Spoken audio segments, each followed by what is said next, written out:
Në lidhje me dy vendimarrjet e fundit të KAS sipas të cilëve është urdhëruar rinumërimi i votave për subjektet dhe për kandidatët për dy njësi zgjedhore, dy qarqe, qarkun Tiranë dhe qarkun Fier.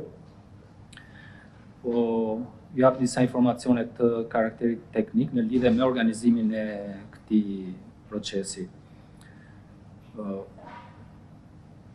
Ky proces do të realizohet nga stafi i Komisionit Qendror të Zgjedhjeve, pra në dallim me këtë proces të zhvilluar pas përfundimit të votimit e nxjerrjes rezultatit, i cili si proces dhe si procedurë është realizuar nga numërues dhe komisioner të caktuar nga partitë politike. Në këtë rast, i gjithë procesi do të realizohet nga stafi i Komisionit Qendror të Zgjedhjeve. Pra, partitë politike nuk kanë asnjë lloj angazhimi në këtë proces. Sikurse mundet ta keni konstatuar, KAS ka ardhur në këtë vendimarrje me kërkesë të dy anëtarëve të këtij organi, pasi janë vlerësuar pretendimet të subjekteve zgjedhore dhe të kandidatëve për deputet, bazuar këto pretendime në gjithë dokumentacionin që i është vënë në dispozicion atyre prej Komisionit Qendror të Zgjedhjeve dhe më së pari prej pamjeve filmike të cilat ne ju kemi vënë në dispozicion.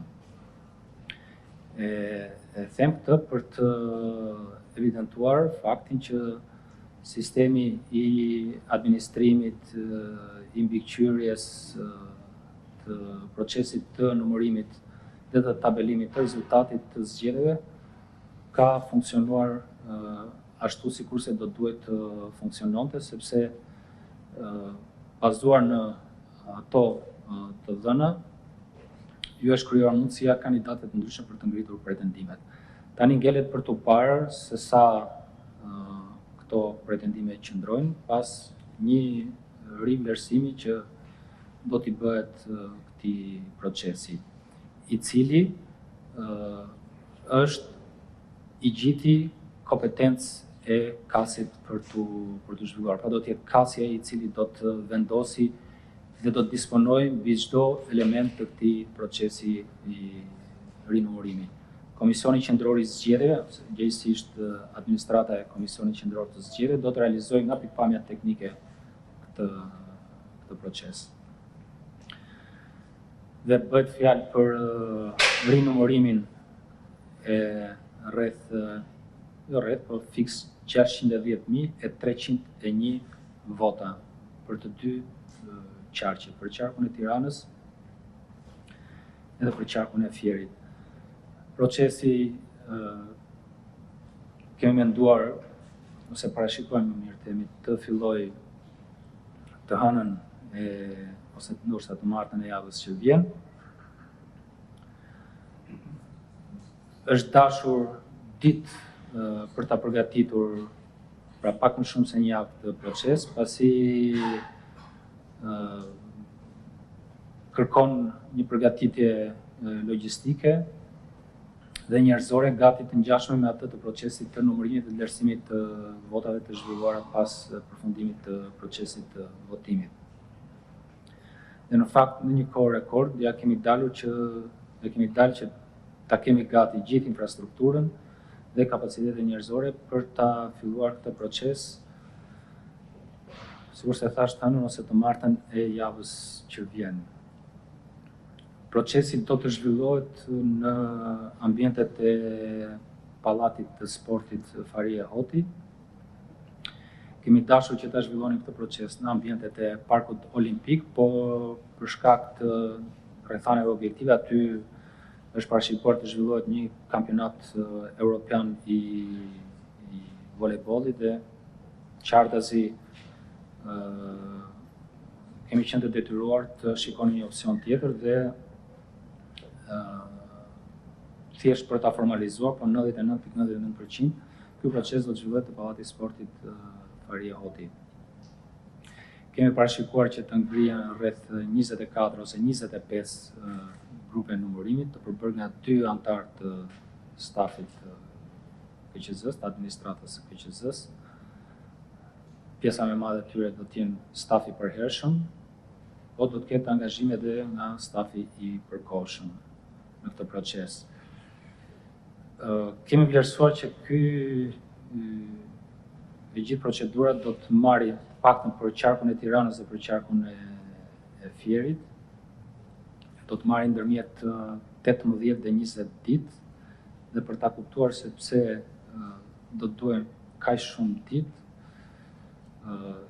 ju sjellim në vëmendje disa shifra. Për qarkun e Tiranës, procesi i numërimit dhe vlerësimit të fletëve votimit, pra pas datës 11 maj, ka angazhuar 208 grupe numërimi, pra 104 tavolina. Dhe për qarkun e Fierit, 46 tavolina ose 92 grupe numërimi që shkojnë gati 150 tavolina. Dhe duke qenë se ne kemi rreth 6 herë më pak tavolina, llogaritet që kemi 6 herë, nëna duhet 6 herë më shumë kohë se sa u është dashur numëruesve të partive për të pak më pak kohë në fakt, për të numëruar dhe të vlerësuar votat dhe për të bërë tabelimin e rezultatit.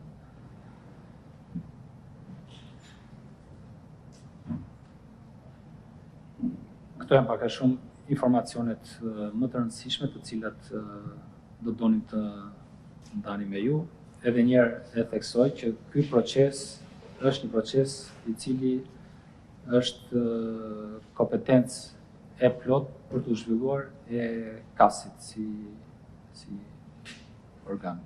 Do të jetë kasi i cili do të vendosi mbi çdo element të këtij procesi, përfshi edhe vlerësime mbi fletët e caktuara të votimit gjatë procesit të numërimit dhe vlerësimit të tyre nga grupet e numërimit të përbërë nga administrata e Komisionit Qendror të Zgjedhjeve. Po, pyetje?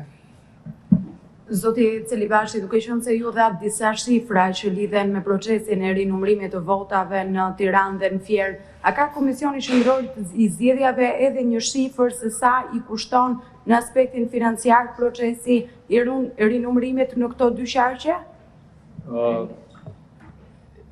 Jemi duke përfunduar, besoj sot bëj një vlerësim të plot, por nuk do të angazhoj fonde të tjera shtesë, pra Komisioni Qendror i Zgjedhjeve nuk do të kërkoj fonde shtesë për këtë proces.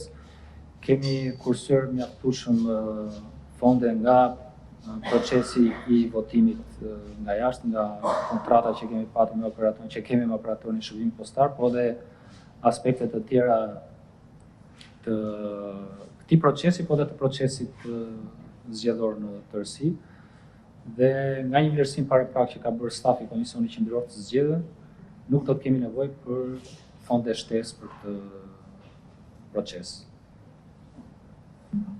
Komisioner, duke parë dhe parashikimet që ju thatë javës tjetër nis numërimin në Fier të Tiranë, po ashtu kohën që duhet të rinumëroni votat, kur parashikohet që të certifikoni rezultatin e zgjedhjeve të 11 majit dhe a ka gjasa që ky proces të shtyhet për shkak edhe të ankinimeve të shumta të Partisë Demokratike, jo vetëm në KAS, por edhe të pritshmet në kolegjin zgjedhor, dhe çfarë ndodh në një skenar që nuk arrihet në kohë, paktën brenda korrikut, që të miratohet tabelat përmbledhëse bashkë me shpërndarjen e mandateve, pra si do të operohet?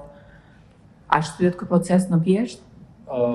Jo, ne do të vazhdojmë pa ndërprerje, gjithë administrata e Komisionit Qendror të Zgjedhjeve do të jetë në punë. Kemi anulluar edhe lejet vjetore për gjithë stafin e KQZ-s, për të qenë në punë edhe gjatë korrikut, edhe gjatë muajit gusht, me siguri që, sikur se thash, vetëm për këto dy qarqe do duhet ndërmjet 18 dhe 20 ditë për ta përfunduar procesin e numërimit, e rinumërimit të themi, dhe të rivlerësimit të fletëve të votimit. Shto këtu dhe ditët që do duhen pasaj për ankimet të mundshme në kolegjin zgjedhor, dhe duket që të paktën edhe gjysma e parë e muajit gusht do të na gjejë të angazhuar me procesin zgjedhor të 11 majit. Zoti komisioner, për të pasur një qartësi, 18 deri në 20 ditë pritet që të zgjasë e gjithë procesi, pra edhe Tirana dhe Fieri, apo vetëm një nga qarqet? Të dyja qarqet për 18-20 ditë. Sepse kemi bërë një llogari duke kalkuluar numrin e tavolinave që kanë qenë në dispozicion për procesin e numërimit fillestar. Kemi 6 herë më pak tavolina, kështu që logjikisht do duhet kemi 6 herë më shumë kohë që do të na duhet për ta bërë këtë proces. Pak më pak, sepse procesi i numërimit fillestar ka dhe disa veprime të tjera, të cilat procedurale, të cilat në këtë rast nuk janë nevojshme të kryen. Sipas kasit do të bëhet hapja e kutive të votimit, numërimi dhe rivlerësimi i fletëve të votimit që gjenden në këto kuti, vetëm kutit të votimit. Nuk do ketë hapje të kutive të materialeve zgjedhore. Komisioner, përshëndetje. Folet për rreth pothuajse 3 javë proces rinumërimi për Tiranën dhe Fierin. Ndërkohë që sekondër e tha edhe kolegja, procesi ankimive nuk ka mbaruar. Mund të kemi kërkesa dhe miratime nga kasi për rinumërim të qarqeve tjera. Pra çka e shtyn procesin e shpalljes së rezultatit përfundimtar kolegjit gjithë. Ju e mbani mend shumë mirë, komisioner. Flas si kohë zgjatja, procesi nga dita e votimit deri në certifikimin, po zgjat pak a shumë si 2021-shin. Transparenca është e rëndësishme, por çfarë mund të bëjë në opinionin tuaj për të pasur një rezultat brenda fateve të themi ligjore, por edhe morale për mos i lodhur të shumë njerëz.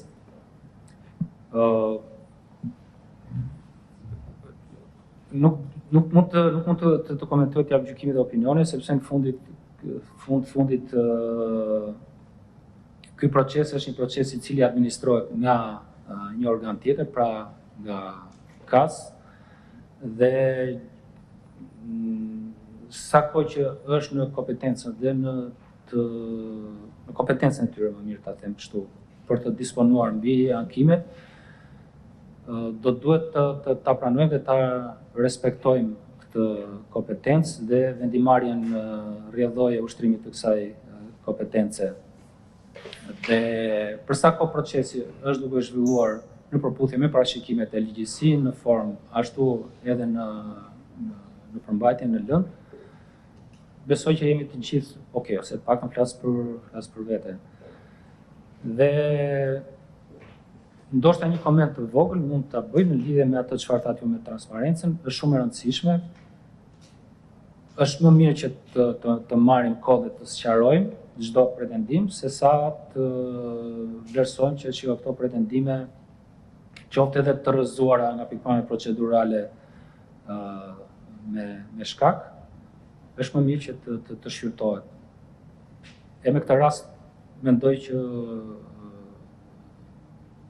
vendimi për të bërë një rinumërim apo rivlerësim, edhe në gjykimin dhe vlerësimin tim, është me dobi. Në fundit do të sqarohen të gjithë, edhe pse besoj ka qenë dhe një mënyrë tjetër për ta bërë këtë vlerësim, duke shqyrtuar pamjet filmike të përfituara gjatë procesit të numërimit dhe vlerësimit të votave për subjektet zgjedhore. Por është e qartë që për subjektet zgjedhore kjo kërkon një angazhim të madh njerëzish edhe për t'i kthyer ato filmime. Komisioner, pak më përpara folë për parat kursyeara nga kontrata me operatorin postar, para që do shfrytëzohen për të mbuluar shpenzimet e rinumërimit. Sa para keni kursyer nga kontrata me DHL edhe këto parat kursyeara do të thotë që procesi ka shkuar jo siç duhet ose keq? Cili proces? Procesi i votimit nga jashtë. Procesi i votimit nga jashtë pas një lloj droje, pas një lloj hezitimi, them që ka shkuar shumë mirë.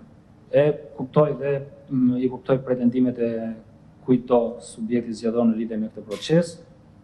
Ka patur problematika, por duke kalkuluar dhe efektin e këtyre problematikave, mendoj që procesi i votimit nga jashtë është zhvilluar në mënyrë model.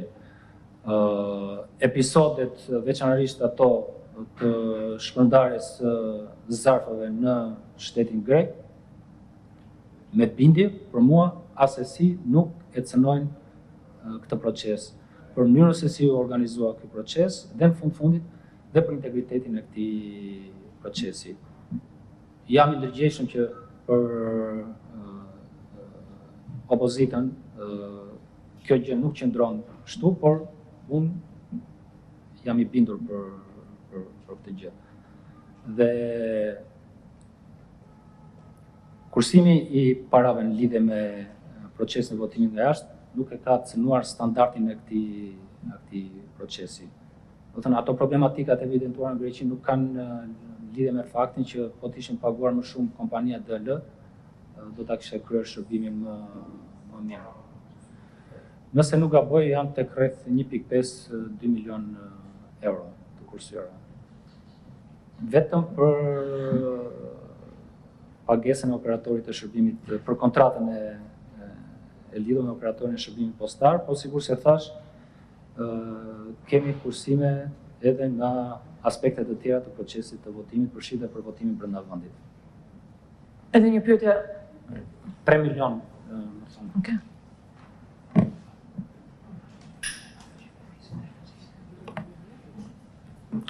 Zoti Celibashi tha se ishte një proces model pavarësisht problematikave, sidomos në shtetin grek. Shpesh për këto problematika e keni treguar gishtin tek kompania postare DHL, po Komisioni Qendror i Zgjedhjeve, a ka ndonjë përgjegjësi për problematikat e ngritura nga opozita, por edhe nga vetë emigrantët, sidomos nga shteti grek? Faleminderit. Po e filloj nga kjo e fundit. Ne kemi me qindra, ndoshta edhe me mira raste, dhe janë më shumë pa diskutim, ku zgjedhësit kanë marrë fletën e votimit, zarfin, në përputhje me gjithë protokollet e parashikuara, kanë votuar e kanë sjell fletën e votimit mbrapsht. Nuk e dim akoma dhe askush përfshirë ata që kanë pretendime, jo vetëm parti politike në fakt, po ka edhe të tjerë që kanë patur pretendime lidhje me këtë proces, se sa është numri atyre të cilët nuk e kanë marrë zarfin, nuk kanë votuar të tjerë, ka shumë spekulim në këtë, për të qenë të vërtetë dhe të sinqertë. Ne kemi patur një përgjegjësi si institucion. Përgjegjësia kryesore lidhe me përzgjedhjen e operatorit të shërbimit postar. Mendoj që kemi zgjedhur më të mirë ose një ose dy më të mirët në botë, më të besuarit në kuptimin e integritetit, të cilësisë, profesionalizmit. Kjo ka qenë përgjegjësia jonë. Të zgjidhim atë që do duhet të zgjidhnim, duke e paguar këtë shërbim me sa më pak para që të ishte e mundur. Këtu ka përfunduar përgjegjësia jonë në një lloj mënyre. Pastaj, edhe të ndërtuar një kontratë të mirë në këtë rast. Kemi ndërtuar një kontratë, kemi përgatitur dhe kemi dakordsuar, më mirë ta them kështu, një kontratë shumë të mirë me operatorin e shërbimit postar. Është një çështje që nuk ka përfunduar akoma, ne jemi në një proces të vlerësimit të përmbushjeve të detyrimeve kontraktore të këtij. Disponojmë edhe mbi pagesat e merituara për shërbimin e ofruar. Por janë dëshmitar me qindra dhe me mira votues, të cilët konfirmojnë këtë çfarë thash në lidhje me mënyrën e organizimit të këtij procesi votimi. Dhe krahasuar me shumë vende të tjera, nuk po flas për rajonin, se kjo është e padiskutueshme që standardi i organizimit pranuar dhe nga kolegët tanë rreth e përqark nesh, që është më lartë, por është absolutisht i krahasueshëm dhe me standardin e një procesi të tillë të organizuar në vendet e demokracive perëndimore, pra në vendet me standard të lartë demokracie. Ka probleme, do duhet të ulemi, t'i adresojmë problemet, kuptojmë se çfarë mund të ishte bërë më mirë, por jashtë modestisë, çfarë ka qenë, të themi, brenda kompetencës Komisionit Qendror të Zgjedhjeve, është zhvilluar në përputhje të plot me ligjin po se po, por në kushtet e një transparence maksimale. Përfaqësues të partive politike, përfshirë të opozitës, kanë qenë prezent që nga sekundi 1 i fillimit të këtij procesi dhe deri në përfundim të tij. Tani problemet që lidhen me dërgesat postare, pra sa ato mund qëndrojnë, ka nevojë që të adresohen nga institucionet e tjera, KAS, organet e ndjekjes penale, gjykata e të tjera si këto.